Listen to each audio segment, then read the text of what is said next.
बिस्मिल्लाहिर्रहमानिर्रहीम। प्यारे बच्चों, आज हम डॉक्टर सर मोहम्मद इकबाल की गज़ल जो आपकी निसाब में शामिल है पढ़ेंगे। आपको पता है इकबाल की शायरी की बुनियाद फलसफे पर है।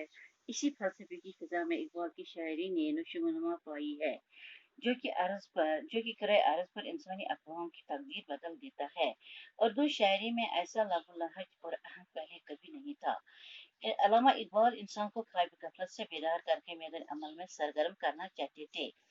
इनकी गजलों में आज हम ये गजल है फलसफा शायरी और मौसीकी से भरी हुई है। इसमें सलासर और मानी आफरीनी है। अंदाज बयान नहायत दिलकश है। अब मैं पढ़ूंगी, आप सुनो। दिल सोच से खाली है, निगाह पाक नहीं है, फिर इसमें अजब क्या कि तू बेबाक नहीं है। अल्लामा इकबाल यहाँ इंसान से मुखातिब होकर फरमाते हैं, ऐ इंसान, तेरा दिल तो दर्द से खाली है, तेरा दिल और तेरी निगाह पाक नहीं है, तेरी नजर पाक नहीं है। तेरे दिल में खुदा की मोहब्बत के बजाय दुनिया की मोहब्बत ने घर कर लिया है। तू दुनिया की दुनियावी नेमतों और राहतों को तरजीह देता है। तेरी नजर इन मामूली चीजों पर है।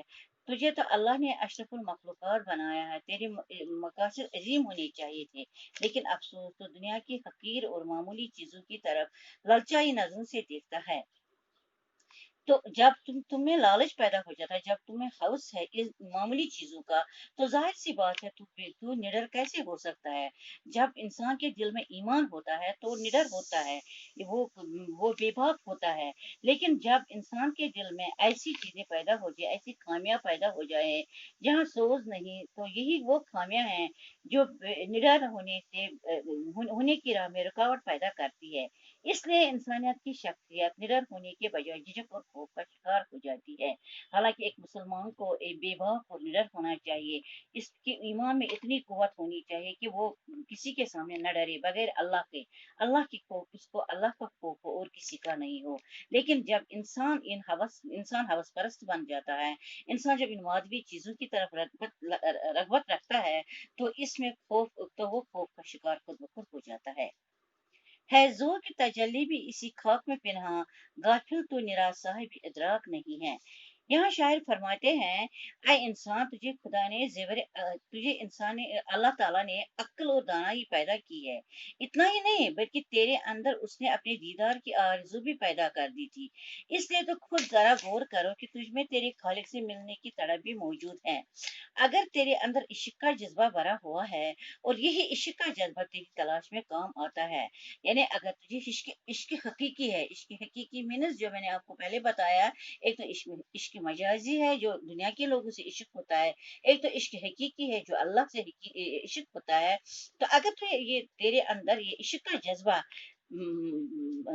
जज्बा मौजूद है, तो तेरी तलाश में काम आता है। यानी अगर तो अल्लाह को ढूंढेगा, तो तेरे इसकी आरज़ू की तेरे दिल में तड़प होगी, तो जरूर वो तुझे मिल जाएगा।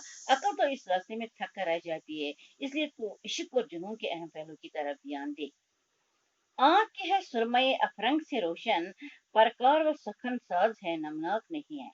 शायर फरमाते हैं, आंख है कि सुरमई अफरंग, अफरंग मीन्स अंग्रेज, ये मगरिबी कौम, जो देखो बच्चों, आज हम सिर्फ उनकी जो उनका इल्म है, साइंस का इल्म है, वही हम हासिल करते हैं। फख्र महसूस करते हैं कि हम दुनिया का इल्म हासिल करते हैं, साइंस का इल्म पढ़ते हैं। लेकिन अगर हम देखेंगे कि इंसान में इंसानी इक़दार की कमी, इससे इंसान के अंदर इंसानी इक़दार की कमी आ जाती है। मगरिबी तालीम से आदमी के अंदर अयारी, चालाकी और फिरेबकारी तो पैदा हो जाती है, लेकिन दिल में सौदगजाज का रंग और इंसानी इक़दार की पासदारी का जज्बा पैदा नहीं हो सकता। ये बात सिर्फ दीन और दीनदार लोगों की सोहबत से हासिल की जा सकती है।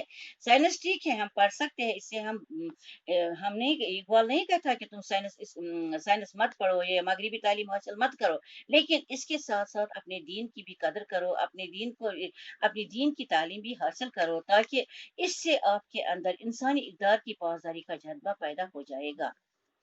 क्या सूफी मुल्ला को खबर मेरे जुनून की, इनका सिरे दामन भी अभी चाक नहीं है। इकबाल फरमाते हैं कि सूफी और मुल्ला मेरे जज्बात की गहराई का अंदाजा नहीं कर सकते हैं, क्योंकि एक तो वो दोनों इस दुनिया की तलब में मशगूल हैं और खुदा की मोहब्बत से बेगाना हैं। दूसरे ये कि दोनों वो हालात हाजरा से बेखबर है। इन्हें बिल्कुल इल्म नहीं कि इंसानियत पर किस किस तरफ से हमले हो रहे हैं। वो अपने हुजरों में बैठकर 1000 साल पहले के उलूम पढ़ रहे हैं। इन्हें क्या मालूम कि दुनिया कहाँ से कहाँ पहुंच गई है, दुनिया किन मसाइल में मुब्तला है, और इनका हल कैसे मुमकिन है। इसलिए मुल्ला और सूफी मेरी बेकरारी समझ नहीं पाते। जो कुछ मैं देखता हूँ वो मुल्ला और सूफी नहीं देख सकते। कब तक रहे महफूमी अंजुम में मेरी खाक, या मैं नहीं या गर्दिश इफलाक नहीं है। इकबाल फरमाते हैं कि एक इंसान एक उर्से से इंसान कि एक उर्से से इंसान ये समझता है इसके साथ वही होगा जो तकदीर में लिखा होगा। हम भी समझते हैं कि अल्लाह ने तकदीर तो बनाई है, जो हमारे तकदीर में होगा वही होगा। गोया वह अपनी जिंदगी सितारों के ताबिया गुजारने पर एतमाद रखता है और कोशिश और मेहनत की जरूरत नहीं है, और समझता है कि अब कोशिश और मेहनत की जरूरत नहीं है, क्योंकि जो किस्मत में लिखा है वही मिले। अगर वो मिलना है तो फिर कोशिश और मेहनत और जस्तजू की क्या जरूरत है। अगर ऐसा होता बेटा, तो ये जो हमारे पैगंबर हैं, हमारे प्यारे रसूल सल्लल्लाहु अलैहि वसल्लम, तो वो क्यों मेहनत करती। अल्लाह ने तो सारा कुछ उन्हीं के लिए तो बनाया है, वो मेहनत मत करते। लेकिन अल्लाह ने हमें अक्ल दी है कि तू मेहनत कर और मेहनत से ही तू सब कुछ हासिल कर सकता है। क्योंकि इंसान सितारों की तासीर बदल नहीं सकता, इसलिए सही का कोई फायदा नहीं। चिनाजी ये नजरे इंसान को जद्दोजहद से रोकता है। इसलिए इकबाल ये फैसला करते हैं कि जब तक वो जिंदा है इस नजरे के खिलाफ जहद करते रहेंगे और इन बातिल अकायदों का कल्ला कमा कर देंगे जो खुद फना हो जाएंगे। बिजली हूँ नजर कोहे बियाबां पे मेरी, मेरे लिए शायान खसो खाशाक नहीं है। इकबाल फरमाते हैं कि मुझ में बिजली की सी खासियत है और मेरी नजर बुलंदियों पर है। यानी एक मुसलमान, एक इंसान की नजर बुलंदियों पर होनी चाहिए। खस खोशा घास फूस और ये कूड़ा करकट, इन पर मेरी नजर नहीं होनी चाहिए। मेरी मेरी शान के खिलाफ है। जिस तरह बिजली जिस चीज पर गिरती है उसे जलाकर खाक कर देती है, इस तरह इंसान गैर इंसानी निजाम को फूंक देने के लिए पैदा हुआ है। इसे ये काम करना चाहिए। वह इंसान को इस नैयत के बड़े बड़े काम करने चाहिए। वो कोई बयान पर नजर रखनी चाहिए, न कि मामूली और बेवकूफ कूड़ा करकट पर। यानी इंसान की जो ये सोच होनी चाहिए वो बहुत बुलंद होनी चाहिए। ये नहीं होनी बस इतना सा घास फूस जैसे और कूड़ा करकट जैसे इसकी नजर होनी चाहिए, मामूली नैयत की नजर होनी चाहिए। नहीं, उसकी नजर वो उसकी नजरिया बहुत बुलंद होना चाहिए। उसका नजरिया इतना वसी होना चाहिए कि वो इन मामूली चीजों को बेवकूफ समझे। आलिम है फकत मोमिन जांबाज की मीरास, मोमिन नहीं जो साहिब लवलाक नहीं है। इस शेर में इकबाल ने बराह रास्त कुरान हकीम का फलसफा हयात साफ लफ्जों में बयान किया है।